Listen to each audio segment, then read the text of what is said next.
Ask yourself something honestly. When was the last time that you felt something while actually taking a photograph?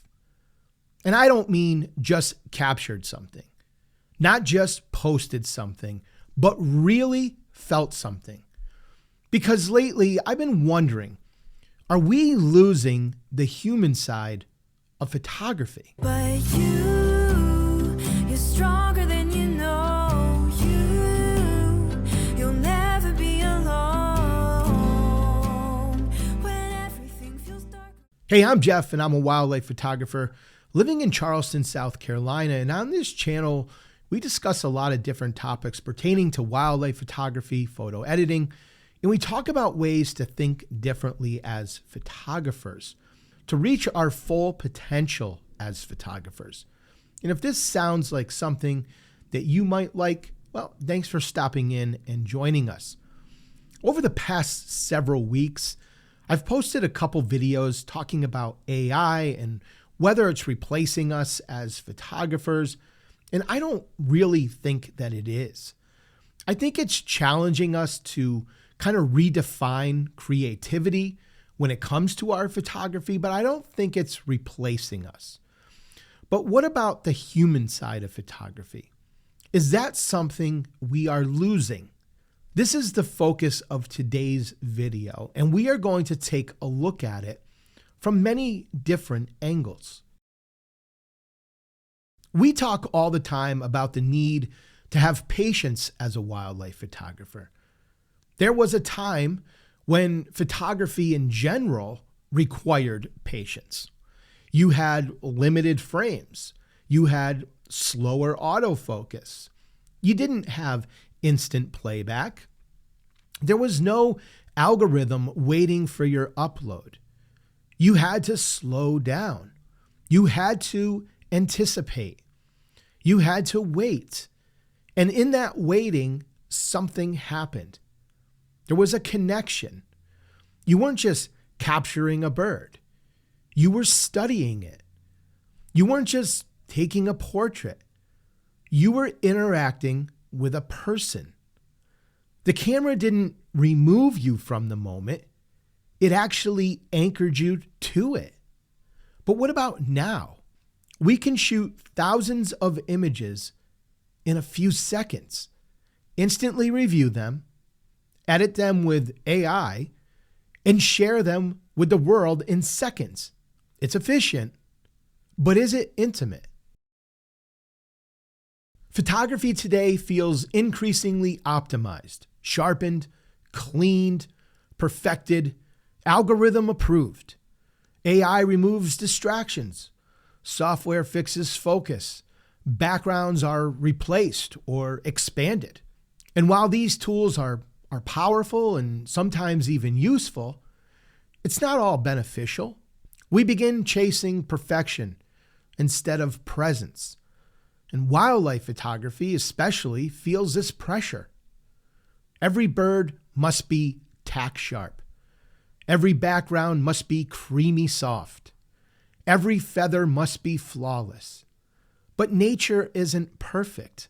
It's messy. It's unpredictable. It's imperfect. The slight motion blur. The missed focus that pulls at your heartstrings. The environmental shot that tells a bigger story. When we obsessed over polished images, do we lose personality? There's a big difference between making a photograph and producing an image. Making a photograph is human. It's observational. It's responsive. It's intentional. But producing an image is controlled. It's contrived. It's engineered. And while you could make the argument that neither approach is really wrong, ask yourself when you're in the field, are you experiencing something or are you harvesting it? Are you present with wildlife or are you thinking about how to get more likes on social media? And sometimes the most human images are the imperfect ones. Are you noticing animal behavior or scanning for content? The human side of photography isn't about gear. It's about awareness and attention. The human side of photography is fragile. A frequent discussion on this channel, the dangers of social media and comparing yourself to other photographers. Social media has changed photography probably more than any camera ever has. We don't just photograph for ourselves anymore. We photograph for visibility, for likes, for validation, for growth. And slowly our internal compass can shift. Instead of asking, does this image mean something to me? We ask, how will this image perform on social media? That subtle shift changes everything because meaning is personal.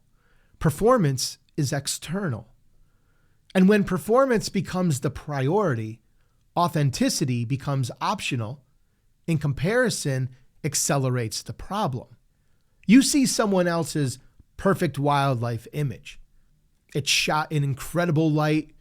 It's got what appears to be absolutely impossible sharpness. And you think, I need to match that.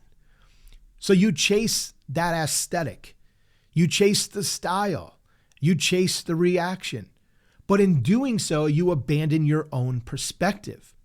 And photography without perspective, well, it's pretty generic. The human side of photography is perspective. It's how you see, not how the algorithm ranks it, and how the algorithm gets updated and ranks it tomorrow. Let's talk honestly about AI. It's not the enemy that everyone makes it out to be. I mean, it certainly can be if we let it be. It can be if we, the user, abuse it. But it can also reduce friction. It can improve our editing efficiency. And it can help beginners to learn faster and just help us all save time overall. But it can create distance between you and your craft, you and the moment, you and the struggle. Struggle used to teach us awareness. Waiting taught us patience and perseverance. Missing the focus on an image taught us precision. Blowing the exposure taught us discipline. And when technology removes friction, it also removes certain valuable lessons. And lessons are humanizing. If everything becomes easy, do we grow? Or do we just produce faster? The question isn't whether AI is good or bad.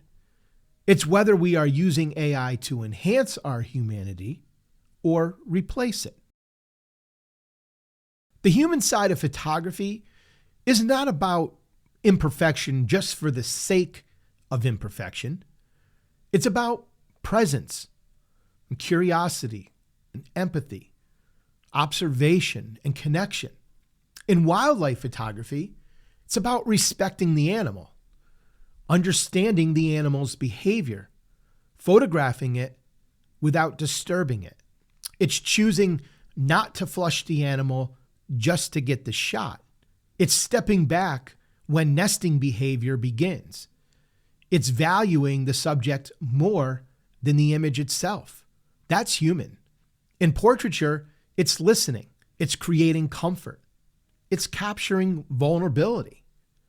Our camera is nothing more than a tool.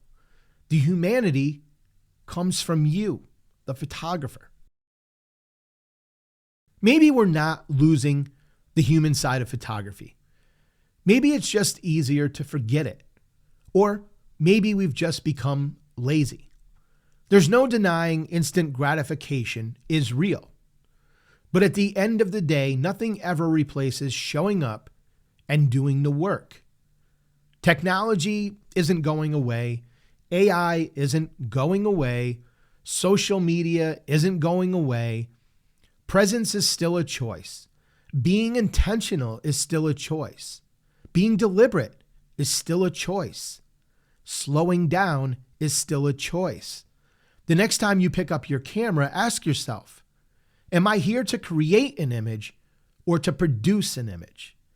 Because the photographs that last, the ones that really resonate, the ones that feel timeless, they aren't the most perfect. They're the most human.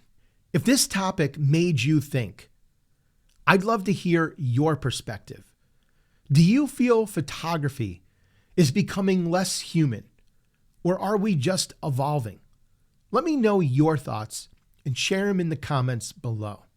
Hey, if you are looking for a new photo editor, strongly urge you to go check out my favorite software, the software that I trust, DxO Photolab 9. This is the product that I use for all of my photo editing needs. With its industry-leading noise reduction, it is just fantastic for cleaning up your photos. And with its new AI masking tools with the release of Photolab 9, it's going to make you even more efficient, consistent, and help you deliver those professional-looking images. Use the link in the show notes where you can head on over to DxO and check it out for yourself. If you decide that you would like to purchase a copy of the software, be sure to use my discount code Magnolia, because that will save you 15% off on your purchase. If you're not quite ready to make a purchase yet, no problem. Download a 30-day free trial, right? You can use the program 30 days risk-free with zero restrictions on the program. You can use the entire software, and you can really put your photos in there and try it out for yourself and see what it's all about. And if you are worried about learning the program, well, I've got you covered there as well. I have my DxO Photolab 9 Masterclass. You can head on over to my website. That is magnoliaphotographysc.com/store, where you can, again, check out my DxO Photolab 9 Masterclass. I show you all the tools and all the different processes that we use inside of DxO Photolab 9, and I show you my exact step-by-step editing process. And this will give you a great starting point for creating your own signature editing process. Hey, thank you so much for joining me today. I truly appreciate you taking some time out of your busy day to spend it with me. That is something I truly appreciate more than you will know. But before you go, you might want to think about checking out this next video right over here.